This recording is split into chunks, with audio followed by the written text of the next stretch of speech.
Hello everyone, Radhe Radhe. कैसे हो आप सब? आई होप कि आप सब अच्छे ही होंगे और स्वस्थ होंगे। आप सभी का स्वागत है आपके चैनल कुसुम फैमिली व्लॉग में। टाइम हो रहा है रात का 9:30 बज रहे हैं। आज 9:30 बजे वीडियो शुरू हो रही है। मैं करेक्ट ईशू बर्तन साफ़ कर रही है, किचन में है इस टाइम पे। मैंने कि हॉस्पिटल गई थी ना, वहाँ से आके रेस्ट पे हूँ। और उसके बाद में मैंने कि चलो आप लोगों से कुछ देर बातें कर लेती हूँ और थोड़ी सी अपडेट देती हूँ।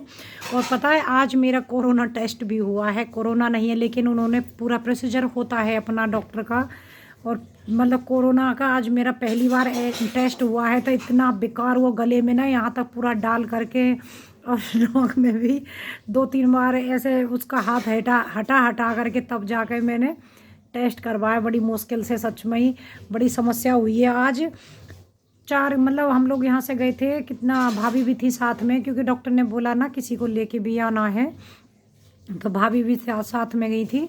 हम लोग गए थे यहाँ से 1-1:30 बजे के आसपास, 1:30 बजे गए होंगे यहाँ से और शाम को 5:30 बजे वापस आई हूँ। इतना टाइम लगा है और बहुत ज़्यादा, आप लोगों को पता ही, हॉस्पिटल में यहाँ टेस्ट वहाँ टेस्ट, ये रिपोर्ट ये बिल कलेक्ट करवाओ। और फिर हमारा क्या है, पैनल का रहता है हमारा, जैसे रेफर वगैरह का है, फिर उससे और अलग बिल वगैरह का समस्या। फिर एनेस्थीसिया वाले डॉक्टर से भी मिला, उसके इतने सारे सवाल होते हैं, होने भी चाहिए, क्योंकि वो जो बेहोश करेगा डोज उस हिसाब से देगा, कहीं कोई दिक्कत तो नहीं है।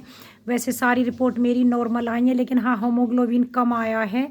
तो डॉक्टर ने टैबलेट दी हैं और मुझे टाइम दिया है थोड़ा, कि ऑपरेशन से पहले आप ये टैबलेट खाओ और हीमोग्लोबिन बराबर होना चाहिए, तब होगा। लेकिन पता नहीं, वैसे देखने से तो मुझे नहीं लग रहा है कि है, लेकिन जब एक बार मई जून में बीमार हुई थी ना, तब भी मेरा हीमोग्लोबिन उस टाइम पे कम आया था और अभी भी आया 9 पॉइंट कुछ आया है। तो डॉक्टर ने बोला है कि 11 कम से कम होना चाहिए ऑपरेशन के लिए। तो आपको कुछ पॉइंट ब्लड की, मतलब आपको खाने पीने की हर चीज़ का ध्यान रखना पड़ेगा। और फिर उन्होंने मुझे टैबलेट भी दिए हैं कि ऑपरेशन से पहले आप ये रात को टैबलेट खाओ। तो बस वो प्रक्रिया चलेगी। लेकिन अभी मेरा एक टेस्ट और बचा, आप बोलेंगे रोज़ रोज़ टेस्ट, तो जी हाँ, 3 दिन से लगातार रोज़ टेस्ट हो रहे हैं। पता है एक दिन में नहीं कर पा रहे हैं डॉक्टर, मैं समझ नहीं पा रही हूँ। मुझे ये लग रहा है, डॉक्टर को भी मैंने बोला इतने सारे टेस्ट हैं तो चलिए एक दिन में भी तो कर सकते हैं। पहले दिन खाली पेट वाले हो गए, चलो थायराइड वगैरह के, शुगर ये सब, तो उसी दिन और भी तो कर सकते हैं। लेकिन समझ में नहीं आ रहा, उस दिन उन्होंने करके कल मतलब बोल दिया कि इतने हो गए आपके, जैसे ब्लड के थे, ब्लड के सारे हो गए, जिसमें थायराइड का और शुगर के भी हो गए ब्लड से ही, और बाकी किडनी लीवर ये सब उन्होंने कराए हैं। चेस्ट का एक्सरा कराया, ईसीजी मेरा हुआ, वो सब कल हुए नॉर्मल रिपोर्ट आई हैं। फिर आज हुए हैं कुछ टेस्ट मेरे, उनकी रिपोर्ट कल आएगी। उसी में ही आज मेरा कोरोना का टेस्ट भी कराया है डॉक्टर ने, कि मतलब कोरोना का टेस्ट भी बहुत ज़रूरी है। एनेस्थीसिया वाले डॉक्टर से भी आज ही मिलवाया। फिर उसके बाद में अब परसों की मुझे डेट दी है सुबह के टाइम की, 7 बजे मुझे एडमिट होना है। तो अभी उससे पहले मुझे फिर कल को हॉस्पिटल जाना है, अपना हिंडन एयरफोर्स के, वहाँ पे जाके जो प्रोसीजर है वो कंप्लीट करना है। सच्ची में बहुत ज़्यादा दिक्कतें हो रही हैं, बहुत सारी परेशानियां हैं। और खाना पीना हो गया, ईशू कर रही है बर्तन साहब। पापा जी भी आज गांव चले गए, क्योंकि आज उनके 11 दिन हो गए थे। भाई आया लेने के लिए, गाड़ी से भाई ले गया उनको गाँव। तो उनका भी ऐसे ही हो रहा था कि मतलब मैं पड़े पड़े परेशान हो जा रहा हूँ। होता है ना, देखो गांव से जब आते हैं तो वहाँ पे क्या है, घूमने की, अपने खेतों की तरफ घूमने फिरने की आदत होती है। लेकिन यहाँ पे वही सब बैठे बैठे उतनी आदत नहीं हो पा रहती। तो वही बोल रहे थे, मैं बोर हो गया हूँ आज। मुझे कितना 16 दिन हो गए उनको, आज 16 दिन में गए हैं यहाँ से। कह रहे 15-16 दिन से मैं सारा दिन पड़े पड़े, बस हाँ जाते थे 1-1.5 घंटे के लिए ना, पार्क की तरफ घूमने के लिए चले जाते थे। लेकिन वही था कि आँख बनी है तो भाई परहेज भी है और हर चीज़ का ध्यान रखना पड़ता है। तो बस अब बोल रहे थे कि डॉक्टर ने मुझे बोल दिया है कि 1.5 महीने के बाद में मतलब आँख टेस्ट होंगी, मतलब कराते हैं ना टेस्ट, करा करके वो चश्मे जो लगाए जाएंगे लास्ट वाले, तब एक बार चेकअप के लिए बुलाया है। तो वही आरती की शादी के टाइम पे ही तब आएंगे, तो उस दौरान करा लेंगे। तो पापा जी भी गांव चले गए, मैं और ईशू हैं अभी घर पे। पहले यही था कि मैं गांव छोड़ के आऊँगी तो गीता को भी, बच्चों को घर वापस ले आऊँगी। लेकिन फिर भाई आया था तो भाई के साथ में ही फिर चले गए। अब मेरा ऑपरेशन वगैरह का डेट का अभी डॉक्टर देगी तो तब गीता को मैं लेके आऊँगी। परसों को तो अभी छोटे वाला जो ऑपरेशन है, मैंने बताया ना 2 होने वाले हैं। जो छोटा उन्होंने बोला है वो होगा कल 12 बजे से रात से मेरा खाने पीने का उन्होंने बिल्कुल बंद किया है कि कुछ नहीं खाना पीना, यानी कि पानी नहीं। मुझे और दिक्कत नहीं होती खाने पीने, लेकिन सुबह को उठ के जो पानी नहीं मिले ना तो गला एकदम से बेकार हो जाता है। ऐसा लगता है जल्दी जल्दी से, ज़्यादा भी नहीं तो एक दो घूंट पीती रहूँ। पानी का मुझे बहुत ज़रूरी है, वही मैं डॉक्टर को बोल रही थी। तो उन्होंने मुझे बोला कि 5 बजे आप ज़्यादा भी नहीं, सिर्फ एक घूंट पानी ले सकते हो, जिससे कि आप थायराइड की गोली खा पाओ। लेकिन मेरी थायराइड की रिपोर्ट बिल्कुल नॉर्मल आई है, कोई थायराइड मुझे बढ़ा नहीं आया है, क्योंकि एनेस्थीसिया वाले डॉक्टर ने मना कर दिया है कि थायराइड बिल्कुल नॉर्मल है, आप 1-2 दिन भी टैबलेट नहीं खाओगे तो कोई दिक्कत नहीं होने वाली है। थायराइड आपका बिल्कुल नॉर्मल है, ज़रा सा भी पॉइंट ऊपर नहीं आया, लेवल पे भी नहीं आया, क्योंकि अब तक लेवल था, अब बिल्कुल नॉर्मल आया है। लेकिन हाँ इतना है कि टैबलेट अगर मैं बंद कर दूँ तो डॉक्टरों का कहना है कि शायद बढ़ सकता है, आ सकता है, आपको 12.5 mg की खानी पड़ेगी। जो चलिए वो भी खाते रहेंगे, जो परहेज है वो भी है। बहुत सारे काम हैं जो घर में करने हैं, वो सब करूँगी, फिर सुबह को हॉस्पिटल जाऊँगी।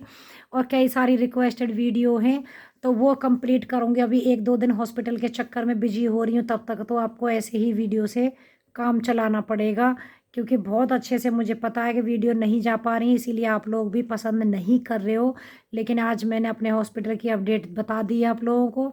फिर बाद में मिलती हूँ आपसे और दिखाती हूँ क्या क्या करूँगी। अब तो मुझे लगता है रात का टाइम हो रहा है, सुबह ही को ही आप लोगों के साथ में शेयर कर पाऊँगी कंटिन्यू वीडियो को, क्योंकि वही है ना अब तो सारा काम हो गया। खाने पीने में कुछ नहीं, आलू गाजर की सब्जी बनाई थी और रोटी बनाई है। और वही इशू को मैं बोल रही थी, पापा जी थे ना तो उनकी वजह से कुछ ना कुछ खाने पीने के लिए टाइम से बनता रहता था। लेकिन पापा जी गांव चले गए, आज तो सारा काम मतलब लेट लेट ये बन गया, चलिए खा लेते हैं। फिर मैं हॉस्पिटल चली गई तो ईशू ने मैगी बना के खा ली थी। तो चलिए मिलती हूँ आप लोगों से बाद में फिर। यहाँ पर देखिए ईशू आज बना रही है गोभी मंचूरियन, तो उसने गोभी को कट करके उसके बाद में इसमें रख दिया है उबालने के लिए, थोड़ा सा नमक डाल के। ज़्यादा देर हम इसको नहीं उबालेंगे, सिर्फ 2 ही मिनट के लिए उबालेंगे, क्योंकि ज़्यादा देर अगर हम गोभी को यहीं पे पका देंगे तो फिर बहुत सॉफ्ट बन जाएगी। और गोभी मंचूरियन में उतनी सॉफ्ट गोभी नहीं अच्छी लगती है। बस हमें इतना ही रखना है कि 1 से 2 मिनट इसके अंदर जो भी गंदगी वगैरह है वो अच्छे से साफ़ हो जाए और ये हल्की सी सॉफ्ट हो जाए। उसके बाद में यहाँ उसने नमक मतलब जो पानी था वो सब छान करके छलनी में इस तरीके से अलग कर दिया है। उसके बाद में यहाँ बना रही है अब ये जो गोभी रहती है ना, इसको हम मैरिनेट करना है, तो उसके लिए ही तो यहाँ पे मैदा ले लिए। मैदा में उसमें डाला है काली मिर्ची पाउडर, थोड़ा सा नमक डाला है और लाल मिर्ची डाल ली है पाउडर। अपने स्वाद के अनुसार आप रखें नमक और मिर्ची। आप थोड़ा तीखा अगर खाना चाह रहे हो तो तीखा डाल सकते हो थोड़ा ज़्यादा, क्योंकि हमारी मिर्ची ज़्यादा तीखी नहीं है तो थोड़ी ज़्यादा डाली है। और अदरक लहसुन का पेस्ट डाला है। उसके बाद इसको मिक्स करके इसमें थोड़ा सा हम पानी डाल के इसको ना एक पेस्ट जैसा बना लेंगे, लेकिन बहुत ज़्यादा लिक्विड में हमें बहुत नहीं बनाना है इसको। इतना करेंगे कि हम जो गोभी मतलब हमने बॉयल किया ना वो इसमें एक कोड लग जाए गोभी के ऊपर, उतना करेंगे इसको। तो थोड़ा थोड़ा सा पानी डाल करके पहले देख लेंगे, हमें ज़रूरत के हिसाब से डालें, एक साथ ना डालें। अगर आपकी गोभी ज़्यादा है, हमारा एक ही फूल था, ज़्यादा है तो आप मैदा थोड़ी सी ज़्यादा क्वांटिटी में ले लीजिए। हमने ये थोड़ी सी कम क्वांटिटी में ली है क्योंकि ज़्यादा हमारी गोभी नहीं थी। तो यहाँ पे देखिए ऐसा पेस्ट बन गया था। उसके बाद में इसमें गोभी डाल करके अच्छे से उसको मिक्स कर दिया है। फिर भी आपको लगे यहाँ पे कि हल्का पतला जैसा हो रहा है तो ऊपर से थोड़ा सा मैदा डाल करके इसमें इस तरीके से देखिए, फिर इसको चम्मच से मिक्स कर दीजिएगा। तो बिल्कुल अच्छे से इसके गोभी के ऊपर एक कोड इसका मसाले का और मैदा का हो जाएगा। उसके बाद में इसको गोभी को इसी में नहीं छोड़ना है, हमें इसके अलग हमें प्लेट में एक एक करके इस तरीके से गोभी को निकालना है बाहर, क्योंकि इसके अंदर ही हम छोड़ देंगे तो इसमें क्या है, थोड़ा मैदा हमने किया ना, नमक भी डाला है तो वो पानी जैसा छोड़ करके थोड़ा ज़्यादा गीलापन सा हो जाएगा। अगर हम अलग से इस तरीके से निकाल लेंगे तो बिल्कुल गोभी हमारी अच्छी सेट रहेगी और अच्छी फ्राई हो जाएगी। उसको निकाल के प्लेट में एक साइड में रख दिया। अब यहाँ पे हम बनाएंगे एक सॉस, क्योंकि गोभी मंचूरियन जो होती है ये चाइनीज़ चीज़ होती है, तो उसके लिए हम सॉस बनाएंगे। तो यहाँ पे डाला है पहले चिल्ली सॉस 1 चम्मच भर के बड़ा। उसके बाद में डालेंगे 1 चम्मच यहाँ पे भर के विनेगर डाला है। उसके बाद में 1 ही चम्मच डालेंगे सोया सॉस और उसके बाद 4 चम्मच डालेंगे हम केचप, जो हमारा नॉर्मली सॉस रहता है, जो किसान सॉस कोई भी आप डाल दीजिए। इसमें 2 चम्मच डाला है मतलब हमने, जो सोया सॉस है वो, और देखिए 4 चम्मच भर के डालेंगे इसमें, क्योंकि ये मीठापन रहता है। अगर आपको कम पसंद आता है तो 3 चम्मच डाल लीजिए। तो यहाँ हमने 4 चम्मच डाल के उसके बाद मिक्स कर दिया है। तो ये हमारा सॉस एक बन के हो गया तैयार, क्योंकि उसमें इस चीज़ के बिना गोभी मंचूरियन अच्छे से नहीं बनती। इसको भी साइड में रखेंगे।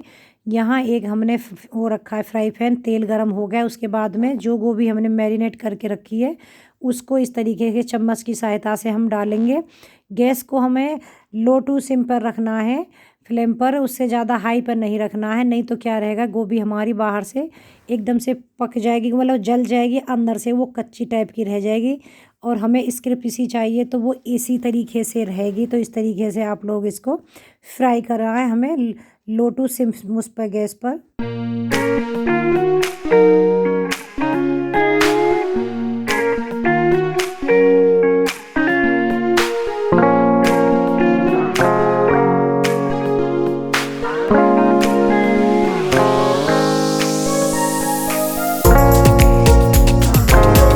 कहीं कहीं थोड़ी मिस्टेक भी हो जाए तो उसे इग्नोर कीजिएगा, क्योंकि ईशू ने गोभी मंचूरियन बनाई है और मैं एडिटिंग कर रही हूँ। और यहाँ पे देखिए गोभी को निकाल दिया बाहर, क्योंकि हम खुद से सब्जी बनाते हैं तो हमें पता रहता है कि हमने किस टाइम पे क्या चीज़ डाली है।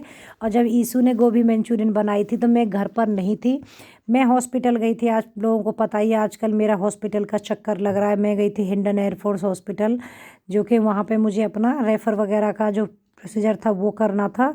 और ईशू ने मेरे बाद में बनाई है गोभी मंचूरियन। तो यहाँ पे पहले जो डाली थी वो फ्राई हो गई, उसके बाद में अब दूसरी डाली है। और अब यहाँ पे हम बनाएंगे एक मैदा से वाइट वाला सॉस, जिससे कि हमें इसमें जो गाढ़ापन होता है ना वो इसी से ही आएगा। तो इसमें ज़्यादा कुछ नहीं डाला है, खाली मैदा डालिए 1.5 चम्मच। अगर आपका ज़्यादा है तो 2 चम्मच डाल लीजिए। और पानी डाल करके इसको भी हम थोड़ा सा पेस्ट बनाएंगे, बहुत ज़्यादा गाढ़ा नहीं, बहुत हमें पतला नहीं बनाना है। अब यहाँ पे हमने जो फ्राई करे थे उसमें से एक्स्ट्रा ऑयल निकाल दिया, जितनी हमें ज़रूरत थी वो ऑयल हमने छोड़ दिया है। उसके बाद अदरक लहसुन का पेस्ट डाला है और इसमें 2 प्याज मैंने चॉप कर लिए हैं। आप चाहो तो बारीक कट कर लीजिएगा, मिक्सी में पीसना नहीं है, या तो चॉपर में या फिर बारीक कट करके आप देख सकते हैं इस तरीके से चॉप कर लीजिए। उसके बाद हमें गोल्डन ब्राउन होने तक इनको फ्राई करना है। और यहाँ पे हमने जो सॉस तैयार करके रखा था ना रेड वाला, ये हमने इसमें डाल दिया है। इसको भी हम अच्छे से भूनेंगे थोड़ी देर। उसके बाद में हमने जो वाइट सॉस बनाया था ये मैदा वाला, उसके बाद इसको डाल देंगे। इससे क्या है, इसमें गाढ़ापन आएगा। आपको मैंने जब उस टाइम पे गोभी मैरिनेट की थी ना, आप वहाँ पे 1 चम्मच उसमें अरारोट आपके पास है तो वो भी डाल दीजिए, तो उससे भी बहुत अच्छा गोभी मंचूरियन बन जाता है। मेरे घर पे है लेकिन ईशू को पता नहीं था, उसने नहीं डाला। आप लोग डाल दीजिए। उसके बाद यहाँ चिल्ली पाउडर डाल दिया है और उसके बाद में काली मिर्ची। अब यहाँ पे स्वाद के अनुसार नमक डाला है। मसाला हमारा अच्छे से ग्रेवी पक के तैयार हो गई है। वैसे अच्छा कलर भी बहुत अच्छा आया है। अब ईशू ने यहाँ पे लंबी लंबी जो हरी मिर्ची हैं वो कट की हैं, उनको डाल दिया है। अगर आपके पास में जो होती है ना हरी वाली प्याज होती है पत्ते वाली, अगर वो है तो थोड़ी सी यहाँ डाल दीजिए, थोड़ी सी बाद में गार्निशिंग के लिए रख लीजिए, उससे बहुत अच्छा टेस्ट आता है। लेकिन मेरे पास वो नहीं थी, तो बस यहाँ पे अब हमने जो गोभी फ्राई करके रखी थी उसको डाल देंगे, जो पकौड़ी टाइप की। ये ऐसे खाने में भी बहुत अच्छी लगती है सच्ची में। तो उसको डाल देंगे। उसके बाद अच्छे से हमने मिक्स करके 3 से 4 मिनट हम इसको पकाएंगे। ज़्यादा देर हमें नहीं पकाना होता है। उसके बाद देखिए हमारी गोभी मंचूरियन बन के हो गई है रेडी। बहुत अच्छी और टेस्टी बनी है। अगर पसंद आई हो तो ईशू की रेसिपी के लिए लाइक ज़रूर कर दीजिएगा और कमेंट करके बताना कैसी बनी है। और ज़्यादा पसंद आई हो तो अपने फ्रेंड ग्रुप में शेयर कर दीजिएगा। कल मिलूँगी, तब तक के लिए bye bye and take care.